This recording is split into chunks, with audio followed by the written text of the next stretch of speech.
Again, thank you everyone for joining. Today we have an incredible lineup of panelists. Some of them are our partners here at Kisi, others are our customers, and other are thought leaders that are here to share more information and expertise on how to keep your operations running in your fitness space. Today we're going to talk a lot about automating your operations, ensuring that the technology that you have in your space is serving you instead of making you waste time or money, and share some tips, some practical tips really on how to ensure that the tech stack that you have in your space is giving you the ROI that you expect. So to get started, I'll let our panelists introduce themselves. Perhaps Keegan, you want to get us started on how you fit in the fitness scene. Sure. My name is Keegan Dowling. I am the Vice President of Partnerships at ABC. I've been with ABC about 5 years. The lion's share of those 5 years were spent in the customer success leadership space. And what I've really learned is that I work at the intersection of technology and member experience. And throughout my journey at ABC, I've seen firsthand that the best operators aren't just running great workouts, they're running smart integrated systems that keep their members engaged and their operations as friction-free as possible. So my role in this space is to help businesses connect the dots, automate those repetitive tasks, sync the data across platforms, and use that unified view to deliver personalized experiences for their members. Awesome. Who wants to go next? I'll jump in. Hi, everyone. I'm Steve Hurt. I'm the CEO and founder of Flexwork Fitness. To my knowledge, we're the world's first and only co-working space for fitness professionals. So we're blending, basically calling ourselves the We Work for Fitness, helping to enhance the capabilities of professionals worldwide by franchising. And for me, the journey started 25 years ago in the industry, working up as an operator through all aspects of the industry, all the way up to national franchise director. And just discovering that there was a big gap in the market, and that gap was for people who are ready to be their own boss. There really wasn't the systems, platforms, and infrastructure, let alone mindset and business model to enable them to do so. So we're making that change. I can go next. Hi, my name is Alexis Ekstrom. I am an associate partner at Alta. I have been in the fitness industry for about 10 years working on the platform side. And before that, I worked in the healthcare industry. So a long background in moving from paper medical records to digitalization and then kind of flowing that over into the fitness industry. Alexis, me too. I never knew that. Same background, yeah. Yeah, I worked for Epic for a long time. So. It's so funny. Yeah, so where I fit in today is I would say I'm helping clients leverage modern technology and strategies to tackle challenges. What I want to do and what we do is help find actionable but also attainable solutions that they can afford and that help them solve problems and set them up for future success. And last but not least, my name is Bernie Meal. I'm a co-founder at Kisi, working very closely with Daniela and with a lot of our gym and fitness partners. Awesome. I love also the intersection that we're bringing in health, wellness, fitness. Seems to be very timely given where the industry is going today. Awesome. So to kick us off, maybe we can go over what automation means in the context of fitness operations today. I know there's a lot of talk about AI and AI agents and how that sort of brings up an additional layer of operational efficiency to businesses, but what does it really mean when we're talking about running a fitness gym? Maybe Keegan again. I'm just gonna keep saying Keegan, kick us off. The next two on the screen. Yeah. So just for me and leveraging my experience at ABC, automation I feel like is more than just sending a reminder email. It's having a well-integrated ecosystem where you have a full circle from billing, scheduling, CRM, and marketing, and a member engagement platform, and they all talk to each other. So for example, a member books a class through the app, the system updates the CRM, that triggers a see you tomorrow text or push notification. It logs attendance automatically, sends a post-class survey, and just without staff touching a keyboard. So I really do feel like it's just having that well-connected, integrated ecosystem to offer your members. Steve, as an operator, do you feel like that resonates with how you run operations? It does, but I'm way out in left field doing something completely unique. So, I started my company from almost a single premise. I had a consulting company between being the national director of franchise operations for UFC and then here and it was called Friction-Free Fitness. And that was one of my things, was doing due diligence through across, ABC and all the different brands that were offering CRM capabilities in multiple countries, and looking for the gaps and opportunities to make more efficiency. The average operator uses 10 to 11 different platforms, and it's stitched together. We know these problems. So I knew that if I was going to do something different, I had to build it. And for me, technology, growing up in the shadows of Silicon Valley, was always about enhancing human capability, not replacing it. And that's counterintuitive to a lot of people who are developing the technology, because most engineers are taught in school to relentlessly replace humans and automate. And our business, coming from an operator, I have a keen understanding that there's still a special need for humans to do what only humans can do: accountability, communication that has meaning and purpose, not just a hyperlink to tell you how to do a task. But I observed the front desk had 17 menial tasks before they were able to say hi and goodbye. But that's what we expected. So for me, technology was being very relentless about removing the friction or the menial tasks, so it could heighten the capabilities of the humans that we want to employ to make that connection in our spaces. Yeah, that's great. It's like the art and the science of making the automation feel personal, but not replacing the full personal aspect. Right. 100% agree with what you just said, Steve. Just making sure you're enhancing those capabilities, not replacing it. Because also, if you replace them and then you realize that maybe something isn't working, or you're being quote unquote overly efficient, going back to having a gym that, still has community, still has the right employees and the right staff in place doing the right tasks, is even harder. So yeah, that's really interesting. This went back to my original conversation with Bernie 4 years ago. He's probably going to nod his head, when I had this crazy idea and I was pulling people together from the industry. Most who said, absolutely, we cannot do access control, integrate into a single hub, let alone the CRM, automate menial tasks, automate AC, turn the systems on and off, lighting, air conditioning, and do it internationally. And he was one of the few that was able to say, hey, not only can we do this, but we also have partnerships outside of fitness that we might want to bring in that are doing similar functionality requirements, but they'd probably love to talk to you, and this might be a really good solution fit. So coming from an understanding that it's not just about fitness, there are amazing people in multiple industries that have similar problems, and technology is not just focused for us, and we can look outside of the fitness industry, which, sorry, I just don't believe really gets rewarded for innovation. We like to do the same thing over and over and over and call it unique and different. But technology out there has existed for some time. We just have to be relentless on the use case and understand the needs of our facilities and our guests and customers, and make sure the stack makes sense from a purpose standpoint. Nice little throwback. Yeah, and I think that's actually one of the things that makes, automation such an important question. If you're a business or a business owner is thinking about how to create your own business, is just making sure that you're also learning from other industries and you're integrating other tools that are maybe not so much in your face. And actually, shout out to Alta and Alexis, because back in June they hosted a really awesome summit in the UK, and one of the panelists was mentioning how it's important to learn from other industries, because at some point those are the standards that are going to be set, from retail, from e-commerce, from even hospitality, and how that impacts, your own fitness business is really crucial as well.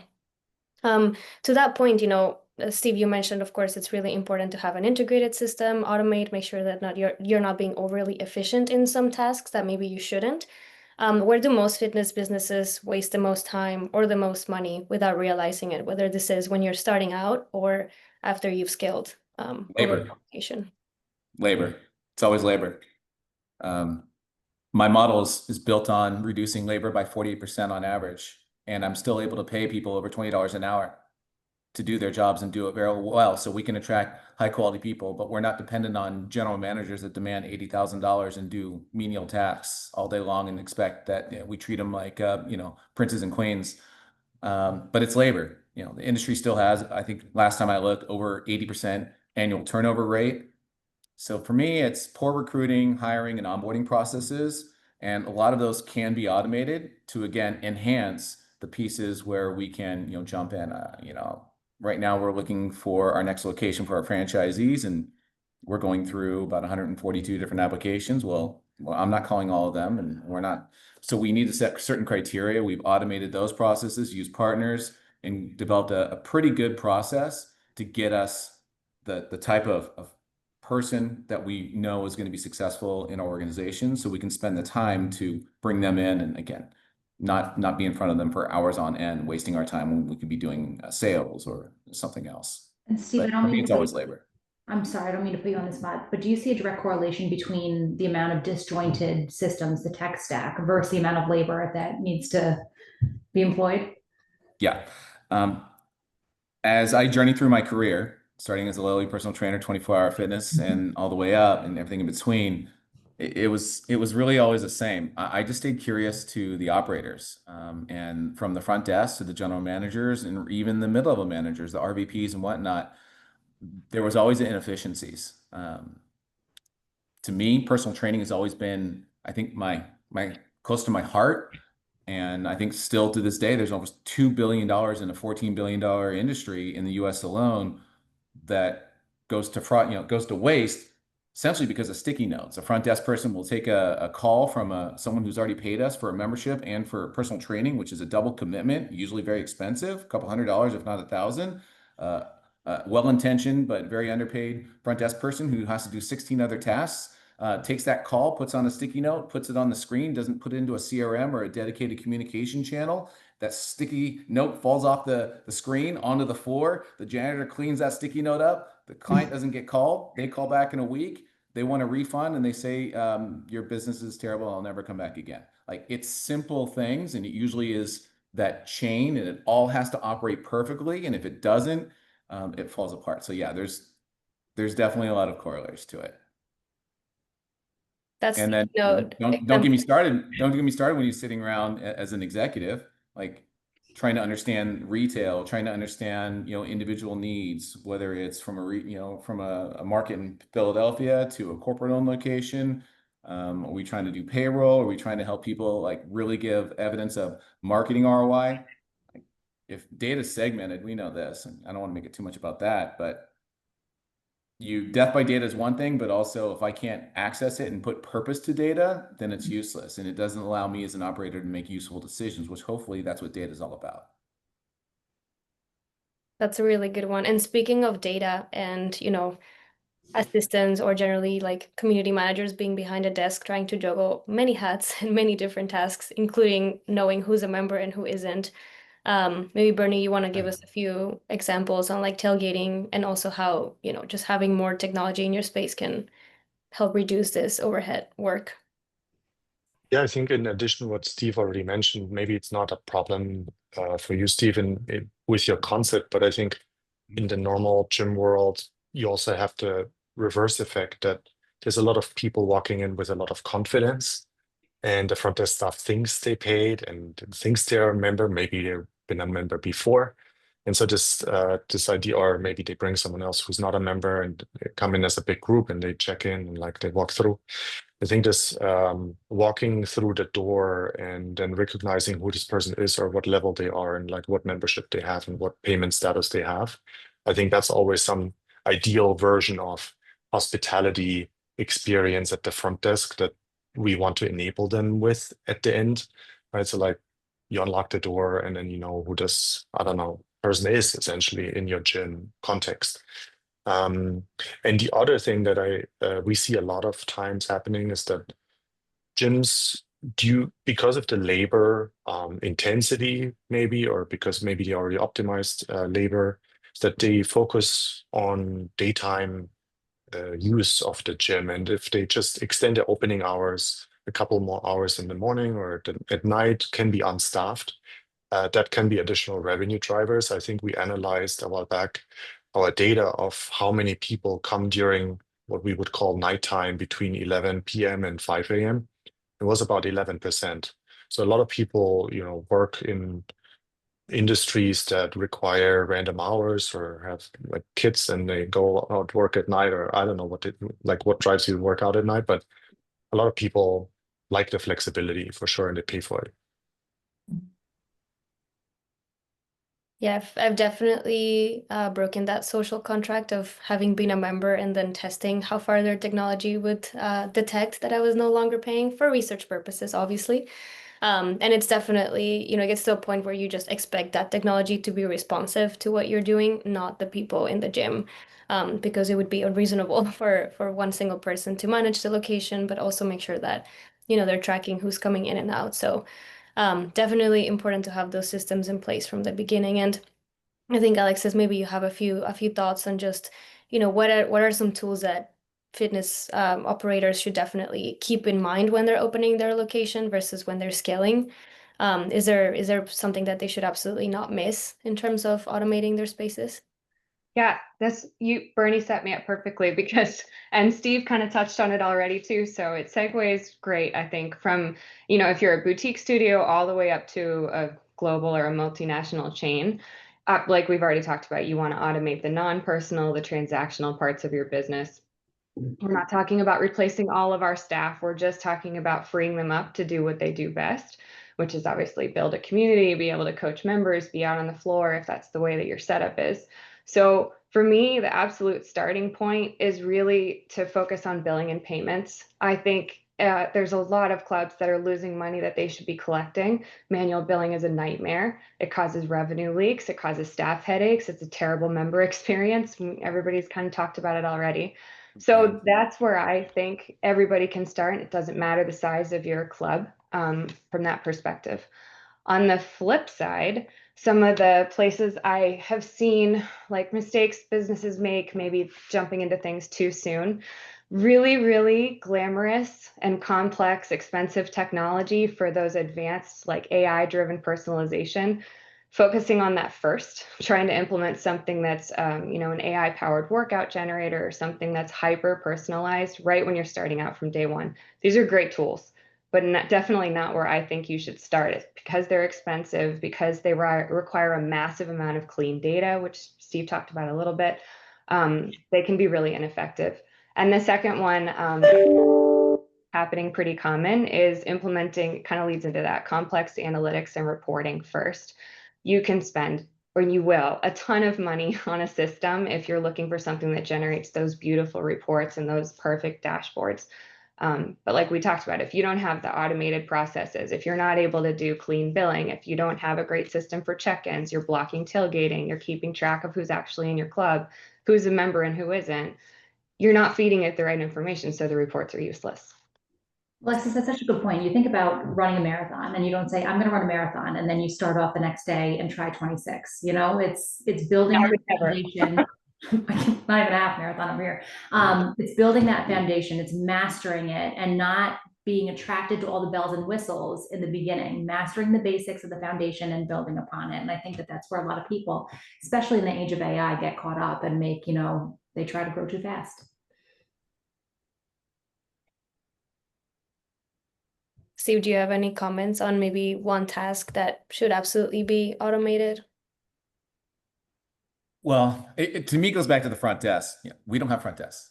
I have 3 layers of access control that enables people to get to the right place at the right time to do the right thing. So I don't want to deviate because but we anticipate, we know exactly who's showing up at what time to do what, where, which is very unique because what that does is it gives my team that data prior to and at the point. Because when again, back to the origination, I haven't seen Bernie, so I'm kind of being nostalgic on this call, but one of my requirements is that not only did I not gonna have a front desk, but I wanted my hosts, is what we call them. I did not want them acting like cops. And in too many front desks around the world, I observed the first experience you have when you come into a club, to your point, is do I belong here? Do I not belong here? Is my membership in good standing or is it not in good standing? It almost feels like you're going into court and they're presiding over you as like a judge. And that doesn't feel very welcoming. And it makes people apprehensive, it makes it nervous. And if that's the first experience people have, rightly or wrongly, plus we're putting 16 to 18-year-olds in a position where they kind of have to have some sort of authority and discernment, that's not a recipe for success. So it was saying, okay, how do we use this technology, automating doors, access control, information, so again, we can give our team the ability to say, hi, Keegan, welcome to Flexwork. Hi, Keegan, welcome to UFC. Come be our guest. Come on in. and then we could take it from there based on the protocol that we teach them to do. So it really does come down to that front desk. Highs and goodbyes are still the number one data point that dictates the success of a organization. Yeah, for sure. I think it's easy to forget, or not easy, but it's possible to forget that at the end of the day, you are trying to build a community, trying to build a space where people feel welcome, where they want to think about their health, their wellness, their peers, their friends, and not just, give me money and then I'll decide if you are paying or not paying and you cannot access. So it's just striking that balance between, of course, automating the things that you should automate for your own ROI, but also not compromising what it looks like for the members. And what I'm hearing as well, from all of you is that when you're starting to think about your business or when you're scaling, there's always limited resources. You can't do everything at once. And Alexis, like you mentioned, like you might want to follow the shiniest, latest tool, which is this AI personalized, and you think that's going to sell. But at the end of the day, you might be spending resources in something that's not generating the ROI that you expect. So, if you're working with limited budget, limited resources, how would you advise fitness operators to prioritize? In what to automate, of course. Is that, who's that question for? You're smiling, Alexis, so I feel like you have something to share here. No, I'm smiling just kind of at your summary. I mean, I feel what I would agree with what Steve talked about. I mean, I still think they should prioritize, making sure that they're not doing manual billing. It's the same thing. If you have 80% turnover with 16 to whatever year olds, you don't want to put them in those awkward positions, but you also don't want your trainers to have to deal with, having to chase people and get money for the next session when they're focused on training somebody. And I have to say, while I'm talking, Steve, that whole conversation about access control, I found it really eye-opening working globally and then kind of focusing back more in on the US, how different it is there. It seems to me like a lot less people are hesitant to do that automated access control and have those unstaffed clubs. And here in the US, it seems like it's a lot more lagging behind, and I'm excited to see it kind of grow. People like you definitely pushing that envelope because it makes a huge difference in the community aspect. Yeah, I mean, we only do what we were taught. Most of my peers now have inherited the kingdom, so to speak, and I don't say it with a derogatory term, but our business it's monkey see, monkey do. It really hasn't changed in the last 45, 50 years. And again, we're not really rewarded to innovate. We're rewarded to build drafts. We're rewarded to continue the status quo, build these big clubs, put a bunch of equipment in there, call it different, make sure more guests stay than they leave. And that's really been the model for the most part. But yeah, as you observe and you see, okay, for me, it was easy because I want to do something very specific and very unique, but we do a lot of it. We have a very unique tech stack. We had to build our own back end. There was a lot of things that people just like, we can't do. But every time I have a meeting or had a meeting, when it came to innovation, it was always, what's the purpose? Not what are you offering me, or how cool is this? And right, what did Ursa say? And it was just, what's the purpose? And does the purpose enhance the capabilities of our team, or does it enhance the guest experience? And if the answer is no to either or, we don't do it. Doesn't make sense. So it's about being relentless about what your brand is, what you're trying to accomplish with your technology. And again, hopefully it's doing something with purpose. And when I see that, Stephen, that hits the nail totally on the head. And I think about in working in customer success and cross-sell, upsell, there was many times we had to have those conversations of the trade-offs. What should I invest in next? And it was always about protecting revenue and increasing engagement. And I feel like focusing your prioritization on those two things, what are really going to drive your business upwards, is very strategic. Yeah. So the two things that we were relentless about automating was access and personalization. Because we are the WeWork, so to speak, for the industry, and I knew that professionals, trainers, coaches were coming in to be professionals, and they only had one mindset. Their mindset was, I'm an employee. That's their only option coming out of school and getting certs. And depending on who they work for, that could be very different. But we encourage people to build their own brand here. We help them build their own brand, in fact. So hyper personalizing the experience with your own apps and being able to use your own devices and being able to play your own music.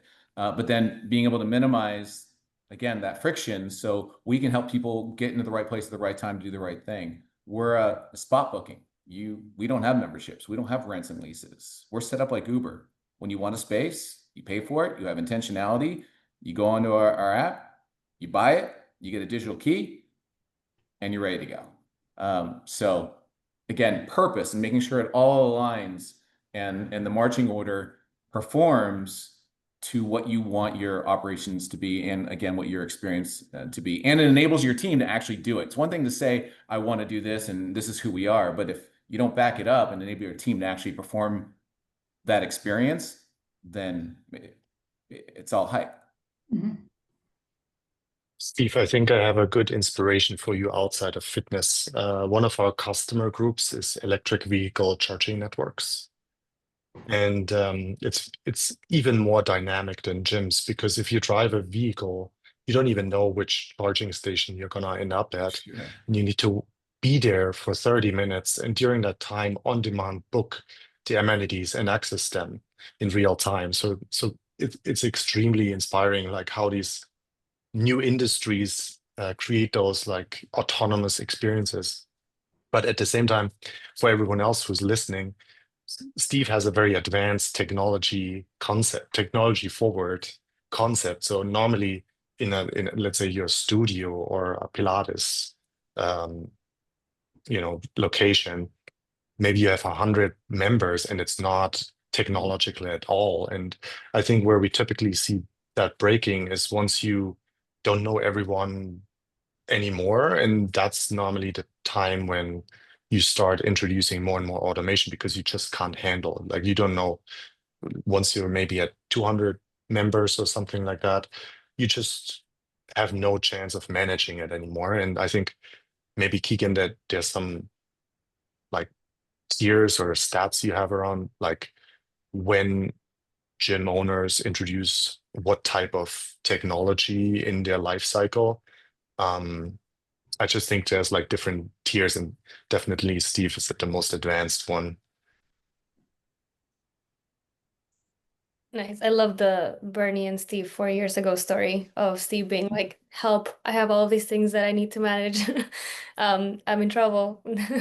I don't know, Alexis, if maybe you have other examples. Like I think Bernie mentioned, once you don't recognize everybody by name, it's when you start realizing maybe I should implement something to keep track of this. Are there any other sort of metrics or signs that people should look out for whenever that threshold is being passed? I think it sounds really obvious, but we're talking about automation here, and without automation, every single task is a manual effort. So there's tons of places you'll see that focus inside your club. I don't want to harp on the revenue leakage, but the other area is member experience. Like everybody, on this call knows, if the member experience is inconsistent, if there's friction, I know that's a buzzword, but so negative reviews, long lines at the front desk, people not being able to book a class or getting frustrated, lack of communication, not knowing what's going on with your members in your club. I mean, that to me is a really blaring sign that you should really start to kind of take a focus on what tools you can bring in to help your staff out.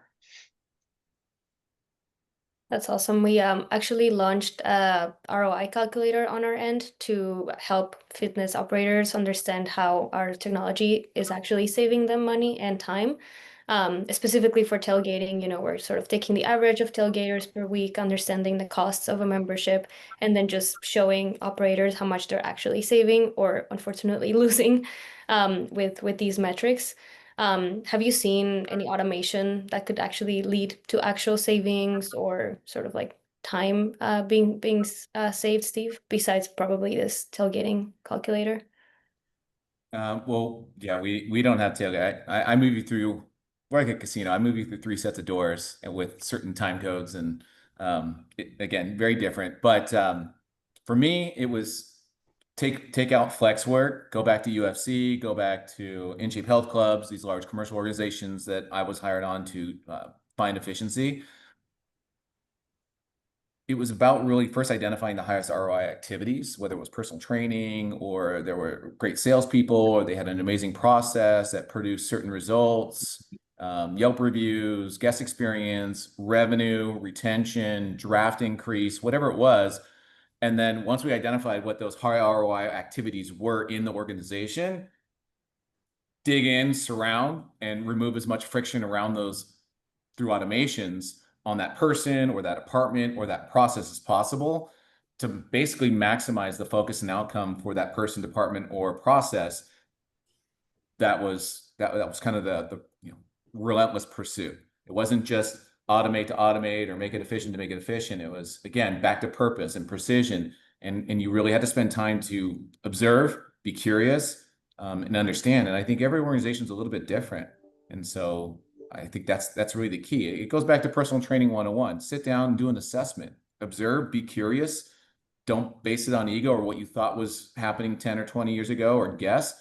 Just ask, observe, and with enough data and enough people in fitness, things don't really deviate outside the lines too much. That's what I love about our industry. It's fitness, right? We're not solving world peace, and people don't come in for cars, and like it's just fitness. So you start to see patterns emerge very, very quickly if you pay attention and you stay relentless to the process. And the operators who are on this call who are successful, I guarantee are masters at that. For me, my business now is to sell franchises now that we've proven it and created locations that are profitable, and then duplicating that process to help my franchisees be successful.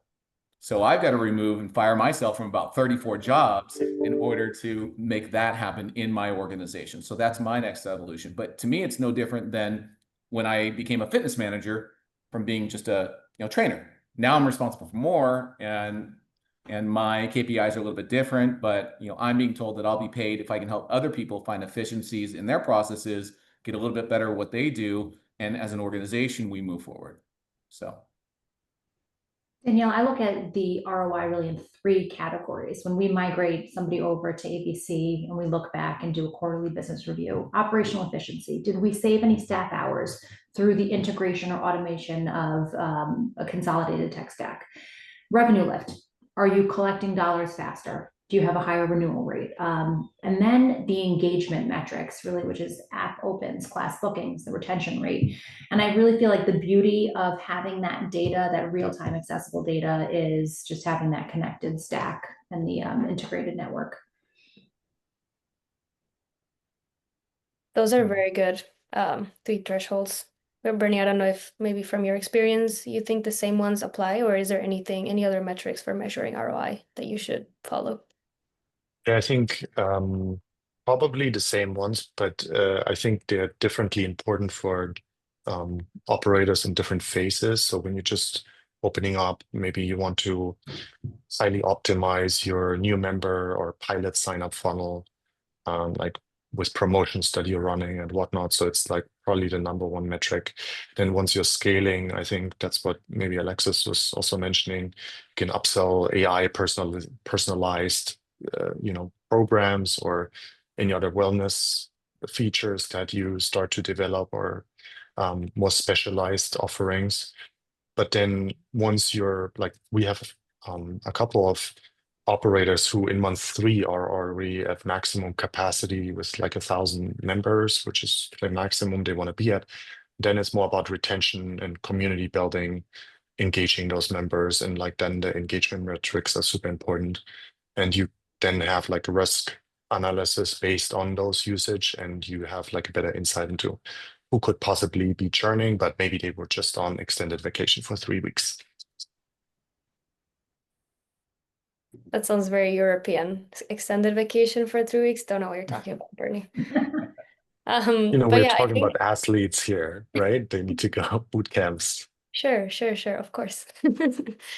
But yeah, on to that note as well, maybe Alexis, you have like a recommendation or use case that you've seen in the past where automating one area of the fitness gym has paid off much faster than expected. If someone were to open a location tomorrow, what would you say it's like the biggest ROI? In my experience, I would say it comes from that initial, like that pre-join and then that sign up process. I think there's a balance where people feel like they want to they want to see you, they want to talk to you, they want to welcome you to their club. That's super important, right? But you also don't want your front desk person to be sitting there and dealing with paperwork and having a web lead, have someone manually convert them from a web lead to an online, like to a tour or to coming into your club.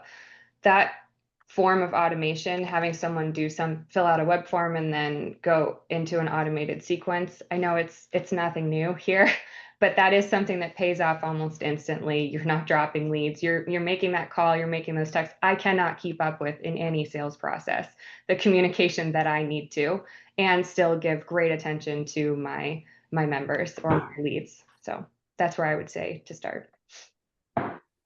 Yeah, I'd second that 100%. Like lead nurturing, speed to lead. It's Yeah. still the number one, key in our success is speed to lead. We have a process we call Flex Connect, and basically it's Match.com. We have people who can contact us all the time to be connected with the fitness professionals that use us for their business.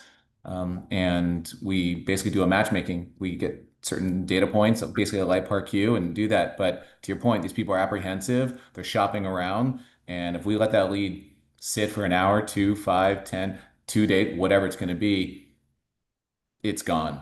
It's gone. And you're in a dogfight for, the scraps. And yeah, lead nurturing 100%. And it's sounding genuine. It's sounding authentic to your brand, not like a robot, not cold. And so making sure, again, it has a personality that aligns with hopefully the person that they're ultimately going to talk to and connect with. Cool. Yeah, I think we've covered a lot about, what it means to automate, the importance of making sure that the technologies that you're implementing give you the ROI that you're measuring and that you expect to get, as well as, of course, not forgetting the human side of your gym and the fact that you're still trying to create community and you still have staff that probably needs to keep up with all of this. So segueing into the latter part of our webinar, I want to know if there's any recommendations on how you manage the change of introducing automation and introducing this technology with the team that you have and also with the members. If you're switching from mobile credentials or, if you're, introducing tailgating, how do you manage that communication and the expectations with the people that are accessing your space? All right, I gotta go in. I've helped manage in my 11 migrations in my career. It's the single most stressful experience in any fitness organization that I've ever been a part of. New club openings, financial issues, pales in comparison because nobody wants to take accountability for it. Usually the people who are making the decisions in the fitness organization aren't experts in it, so they have to rely on other people. They're worried about it not working or being too expensive, and then falling flat. And it's always about, well, what happens if, or what's going to happen to our memberships, right? And so managing that process.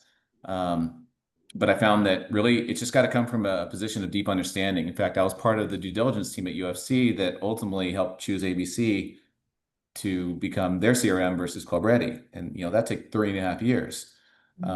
These things take time. But come from a position of deep understanding. Is there really a problem? Is it just because people say your system's old and antiquated, or is there really a problem? Is it hot? Is it searing? And if there is, does automation specifically address the problem with the solution? And that's, for me, if you're doing due diligence, does ABC address my problems, my solutions? I don't think there's one system that will do everything, and I don't think one system should do everything. I think you should know what your problems are, and I think you should attach the right partner to provide you that solution. So for me, it was always like with Bernie and my team of integrators and partners that I have with me, it was always they had to be willing and capable, and usually saying yes. But second, you got to communicate the why, 100%. Why are we doing this, team?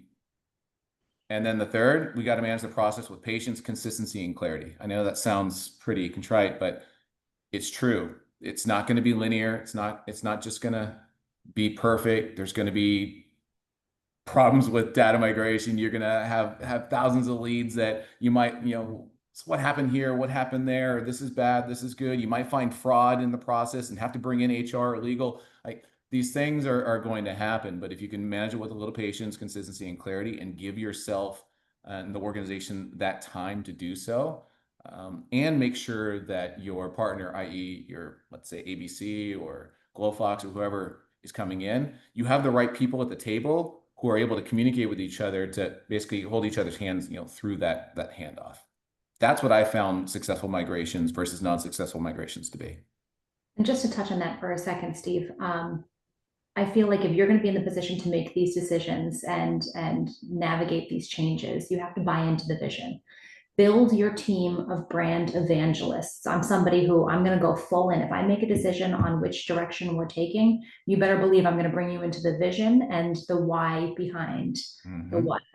And I think making sure that you build those brand evangelists, it's not saying that it's going to be easy, but the hard, you have an understanding, of what your vision is to get to the end point. So it makes the hard a little bit less hard. Right. And to your point, I mean, Keegan, everyone complains about their CRMs. Everyone complains about their data stacks. Yeah. It's all antiquated anyways, and mostly it's built on this old legacy stuff. So choose your hard, right? Yep. Choose your hard. And keep your North Star, what's the end result? What's the end goal? Yeah. Yeah. I totally I would agree with that. encourage, last thing, have an operator on the team. Have someone who understands how this is going to play out actually in the clubs. How the GMs are going to respond, how the fitness directors or managers are going to respond, how the front, make sure that it's not just top level execs who think they understand data and technology and the buzzwords and they can look at spreadsheets and talk really keenly about KPIs. Make sure that there's an operator that's trusted that can voice their opinion and make sure that there is alignment with the process and the ultimate goal, which is to get into the clubs to help hopefully this technology enable our team to make more money and do their jobs better. That's awesome. I love that aspect of ensuring that you have a champion on the ground, a champion that knows how to communicate with members, but also internally with the team. At the end of the day, it is true that, the people that are running the operations of your space are the ones that are upselling. They're the ones that are creating brand loyalty. They're the ones that are saying, hey, we introduced this new technology and this is why it's better for you as a member and why you should pay us. So, automating is important, but I guess at the end of the day, having a team that has that human side of aspects present is really important. Awesome. Yeah, well, to wrap it up, just, one last question. You're all, of course, welcome to chip in, but how is automation shaping the next generation of fitness businesses? I'll jump in first in case someone was I feel like my answers are gonna be similar to yours. So I'll take a data perspective because that's one of my favorite spots. I do think going forward, it has to be good data, but automation does provide a constant, gigantic waterfall stream of data on member behavior, check-in frequency, what they're doing with their classes. So it's I see it really moving people from, having those gut decisions to a real data-driven strategy and letting operators make those informed and data-backed decisions. There should, in my opinion, not be too much emotion in this part of your business. You have other places to focus that energy. That's I kind of the same answer. I think we're moving towards really truly personalized fitness journeys, and these are powered by data integration. So that your wearables sync into your CRM, AI predicting churn before it happens, automated touch points, feeling like the trainer's reaching out to you directly, happen to remember it was your 100th class. That's data driving that reach out. The future is not about replacing people with tech. It's about equipping the right people with better tech so they can serve their members at a higher level.